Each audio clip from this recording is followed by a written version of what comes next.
नमस्कार मित्रांनो, स्वागत आहे तुमचं पुन्हा एका नवीन व्हिडिओमध्ये. मित्रांनो, जागतिक बाजारपेठेमधनं भारतीय शेअर बाजार आणि देशाच्या अर्थव्यवस्थेसाठी एक अत्यंत सकारात्मक बातमी समोर आली आहे.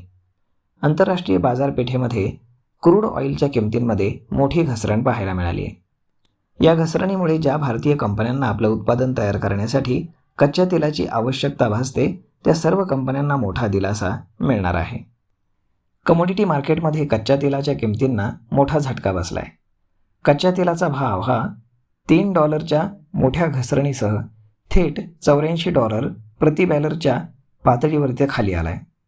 जगभरातनं तेलाची मागणी घटल्यामुळे किमतींमध्ये ही घसरण नोंदवली गेली आहे.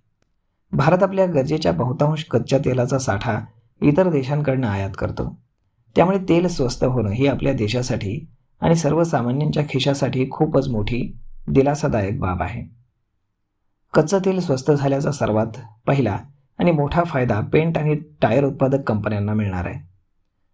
पेंट तयार करण्यासाठी लागणाऱ्या अनेक गोष्टींच्या प्रामुख्यानं कच्च्या तेलापासूनच बनवल्या जातात. त्यानंतर टायर तयार करण्यासाठी आवश्यक असलेल्या रबरमध्येही क्रूड ऑइलचा मोठ्या प्रमाणामध्ये वापर केला जातो.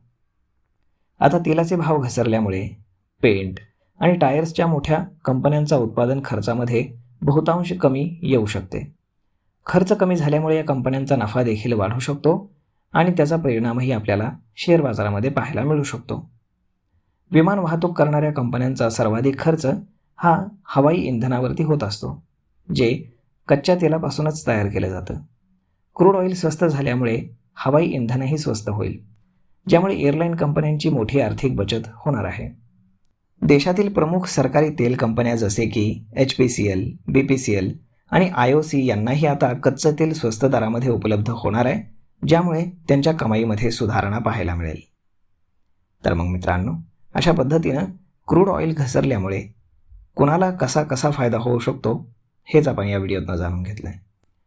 तर मग मित्रांनो, हा व्हिडिओ ही माहिती तुम्हाला कशी वाटली आहे तुम्ही आम्हाला कमेंट करून नक्कीच सांगा. आणि जर आवडली असेल तर आपल्या जवळच्या मित्रमंडळींसोबत देखील हा व्हिडिओ तुम्ही शेअर करायला विसरू नका. धन्यवाद.